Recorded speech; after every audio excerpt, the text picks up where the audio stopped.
శుక్లాంబరధరం విష్ణుం శశివర్ణం చతుర్భుజం ప్రసన్నవదనం ధ్యాయేత్ సర్వవిఘ్నోపశాంతయే అగజా ఆనన పద్మార్కం గజాననమహర్నిశం అనేకదంతం భక్తానాం ఏకదంతముపాస్మహే ఏకదంతముపాస్మహే. ఓం శ్రీ మహాగణాధిపతయే నమః. ఓం శ్రీ సరస్వత్యై నమః. ఓం శ్రీ మాత్రే నమః. మనం ఇప్పుడు ఫిబ్రవరి నెల అంటే మాఘమాసం యొక్క మాస ఫలితాలు చెప్పుకుంటున్నాము. జనవరి 29 అమావాస్య 29 నుంచి ఫిబ్రవరి 28 వరకు మాఘమాసం మొదలవుతుంది. ఈ మాఘమాసం చాలా విశిష్టమైనది. ఈ చాలా పుణ్యకార్యాలు చేసుకోవడానికి, వివాహాది శుభకార్యాలు చేసుకోవడానికి, ఇంకా నోములు వ్రతాలు ఏవైనా చేసుకోవడానికి మాఘమాసం చాలా మంచిది. ఈ మాఘమాసంలో వచ్చే శివరాత్రి నాడు కొత్తగా నోములు పట్టాలి అనుకున్న వారందరూ కూడా, స్త్రీలందరూ కొత్తగా నోములు పడతారు. ఈ మాఘమాసం విశిష్టత ఏమిటంటే సూర్య భగవానుడి ఆరాధన. ఈ మాఘమాసంలో పూర్తిగా అన్ని ఆదివారాలు కూడా చాలా విశిష్టమైనవి. ఈ ఆదివారాలు సూర్యభగవాన్ ఆరాధన మనకి చాలా ఆనందాన్ని, ఆరోగ్యాన్ని ఇస్తుంది. సూర్యభగవానుడు ఆరోగ్యానికి ప్రదాత. అందువల్ల ఈ మాఘపాదివారాలు పాలు పొంగించి ఆవు పిడకలు తీసుకొచ్చి మనం ఇదివరకు అయితే దానిలాగా వేసి తాటలో పెట్టేవారు. ఇప్పుడు పిడకలు దొరికిన వాళ్ళు పిడకలు, లేదంటే కుంపటి మీద నిప్పులేసి దాని మీద పిడకలు పెట్టి పాలు, మా చిన్నతనంలో మా అమ్మ వాళ్ళందరూ అలాగ పరవాన్నం చేసేవారు. ఆ పరవాన్నం కూడా గరిటెతో కడపకుండా చెరుకు గడతో కలుపుతూ పరవాన్నం చేసేవారు. ఇప్పుడు దొరికినంత వరకు చేయగలుగుతున్నారు. లేకపోయినా ఆవు పాలతో పరవాన్నం చేసి ఆ సూర్య భగవానుడికి నివేదన చేయడం వల్ల ఆయురారోగ్యాలు అందరికీ లభిస్తాయి. మనకి ప్రత్యక్షంగా కనిపించే దైవమే సూర్య భగవానుడు. ఆయన ఆరోగ్యాన్ని, ఆనందాన్ని అన్నిటినీ ఇస్తాడు. ఏ గ్రహం బాగుండాలన్నా ముందు సూర్యుడు బాగుండాలి. నవగ్రహాల్లోనూ సూర్య భగవానుడు మన జాతకంలో బాగుంటే అన్ని రకాల సౌకర్యాలు మనకి లభించుతాయనడంలో ఎటువంటి సందేహం కూడా లేదు. ఈ మాఘమాసం జనవరి 29 నుంచి మొదలయ్యి ఫిబ్రవరి 28 వరకు ఉంటుంది. ఈ మాఘమాసంలో 4 ఆదివారాలు మాఘపాదివారాలు అంటారు. అట్లాగే 4వ తారీఖున రథసప్తమి. ఈ రోజుని విశేషంగా సూర్యభగవాన్ని ప్రార్థించి రథం చేసి, తులసమ్మ దగ్గర ముగ్గులు పెట్టి రథం చేసి, చిక్కుడుకాయలతో రథం చేసి, చిక్కుడాకుల్లో పరవాన్నం నైవేద్యం పెట్టడం ఆచారంగా వస్తోంది. అట్లాగే ఈ మాఘమాసంలో 3వ తారీఖు అంటే 3/2/2025 వసంత పంచమి, సరస్వతీదేవి పూజ చేయాలి. ఆ రోజు సాధ్యమైనంత వరకు తల్లిదండ్రులు పిల్లల చేత సరస్వతీదేవి పూజ చేయించి తోచినంత నైవేద్యాలు పెట్టి పిల్లలకి పంచడం వల్ల సరస్వతి అనుగ్రహం పిల్లలకు కలిగి చదువు సంధ్యలు వారికి బాగా వస్తాయి.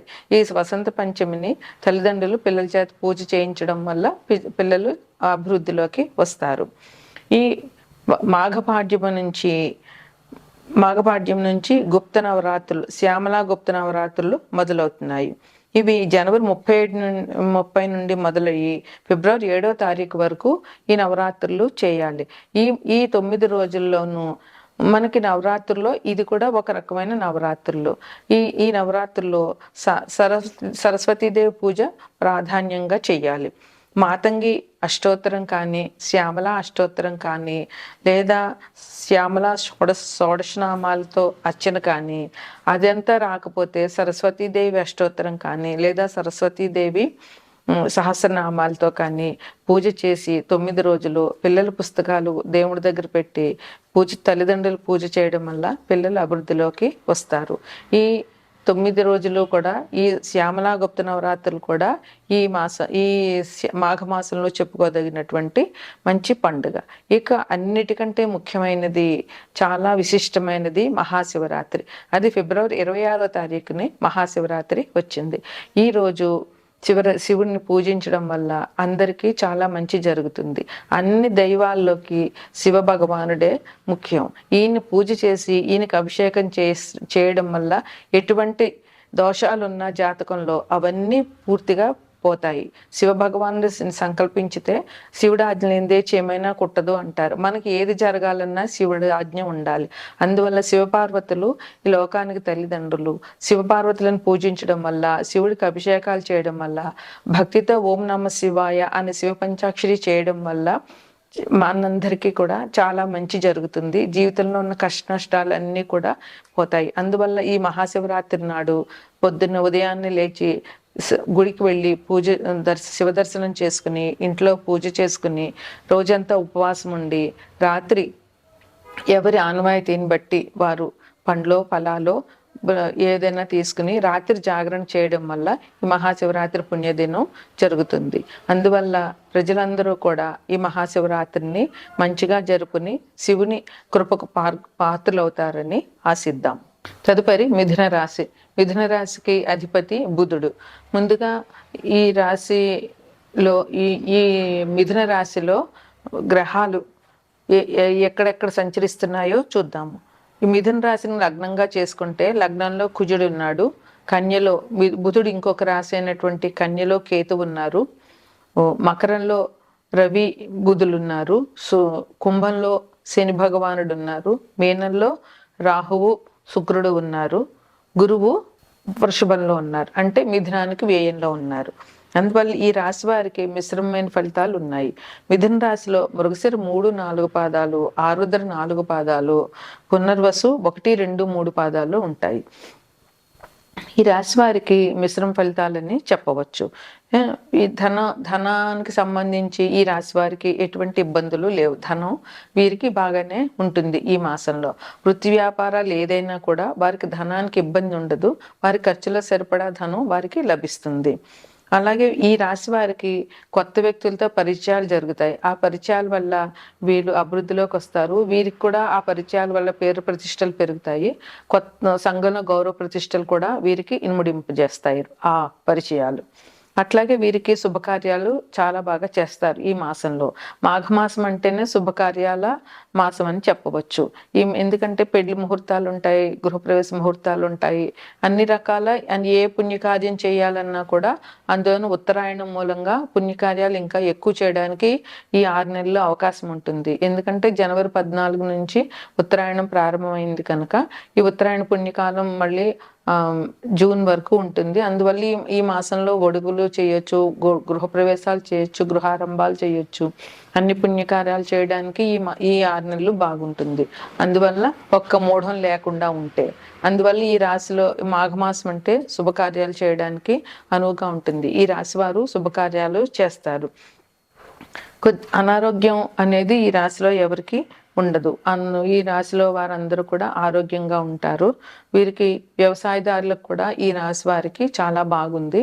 ఇబ్బందులు లేకుండా జనరల్గా జరిగిపోతూ ఉంటుంది. వీళ్ళకి కొత్త రకమైన పథకాలు వీరు ఏ రకమైన ఆలోచన చేసినా ఆ రకమైన ఆలోచన వీరు అమలు చేయగలుగుతారు. ఎటువంటి ఇబ్బందులు లేకుండా వీరు తలచిన పనులు చేయగలుగుతారు. గృహంలో ఆనందం అనేది వీరికి చాలా బాగా ఉంది. శుక్రుడు అంటే వ్యయంలో గురుడు ఉన్నాడు. అందువల్ల వీరు శుభకార్యాలు శుభానికి సంబంధించిన ఖర్చులు పెడతారు. వ్యయం అంటే ఖర్చులు.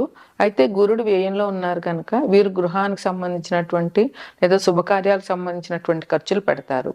లగ్నంలోనే కుజుడు ఉన్నాడు కనుక కుజుడు భూమి కారకుడు కనుక వీరికి భూమి కొనే అవకాశం లేదా ఇల్లు కొనే అవకాశం ఇట్లాంటి ఖర్చులు వీరికి ఉన్నా కానీ ఇది వాళ్ళకి లాభము స్థిరాస్తే కనుక వీరికి ఆ ఇబ్బంది అనిపించదు. అందువల్ల ఈ రాశిలో వారు గృహ సంబంధమైనటువంటి వస్తువులు కొనడానికి, కొత్త గృహాలు కొనడానికి, కొత్త ల్యాండ్స్ కొనుక్కోవడానికి చాలా బాగా ఉంటుంది.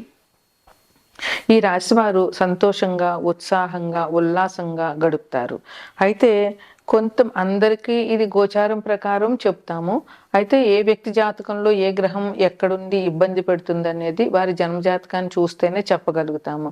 అందువల్ల అందరికీ కాకపోయినా కొందరికి కొన్ని ఇబ్బందులు అనేవి తప్పకుండా ఉంటాయి. చట్టపరమైనటువంటి సమస్యలు ఉంటాయి, నరాలకు సంబంధించినటువంటి సమస్యలు ఉంటాయి. బుధుడు ఈ రాశికి అధిపతి కనుక బుధుడు నరాలకు సంబంధించిన అనారోగ్యాన్ని కలుగజేస్తాడు కనుక ఎవరికైతే బుధుడు బాగోలేడో వారికి నరాలకు సంబంధించినటువంటి సమస్యలు వచ్చే అవకాశం చాలా ఉంది. అలాగే వీరికి కొంతమందికి వాళ్ళు ఏ పని చేద్దామన్నా కలిసి రాకపోవడము, అనారోగ్యము, కన్ను చెవి గొంతుకి సంబంధించినటువంటి వ్యాధులు వచ్చే అవకాశం కూడా ఉంది ఈ రాశి వారికి. ఇంకా కొంచెం మంది అశుభవార్తలు వినే అవకాశం ఉంది. పనిముట్లతో వీరికి ప్రమాదాలు జరిగే అవకాశం ఉంది. అందువల్ల వీరు కొంచెం జాగ్రత్తగా కొంతమంది ఉండవలసిన అవసరం ఈ రాశి వారికి చాలా ఉంది. అయితే ఈ మాసం మాఘమాసం సూర్య భగవానుడి ఆరాధన చాలా ముఖ్యం కనుక ఈ రాశివారు రథసప్తమి రోజున మాఘపాదివారం రోజున సూర్యునికి అర్ఘ్యం ఇవ్వడం వల్ల ఆదిత్య హృదయ పారాయణం వల్ల వీరికి ఆరోగ్యం సమకూరే అవకాశం ఉంటుంది. అందువల్ల మొత్తం 12 నెలల్లోనూ మాఘమాసం ఒక్కటే సూర్యభగవానుడి ఆరాధనకు ముఖ్యమైనది.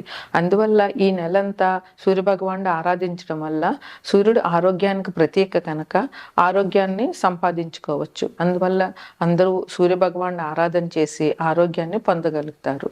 అదేవిధంగా సూర్యుడు పేరు ప్రతిష్టలకి కూడా కారణమే. ఏ గ్రహం బాగోవాలన్నా ముందు గ్రవిగ్రహం బాగుంటేనే మిగతా గ్రహాలన్నీ కూడా పనిచేయగలుగుతాయి. అందువల్ల పొద్దున్నే అర్ఘ్యం ఇవ్వడం అన్నది సూర్యభగవానుడికి చేసేటటువంటి పరిహారాల్లో చాలా ముఖ్యమైన పరిహారం. అందువల్ల అందరూ సూర్య భగవానుడికి ఆరాధన అర్ఘ్యం ఇవ్వడము, మాఘపాది వారం నాడు రథసప్తమి రోజు పరవాన్నం చేసి నైవేద్యం పెట్టడం చాలా మంచిది.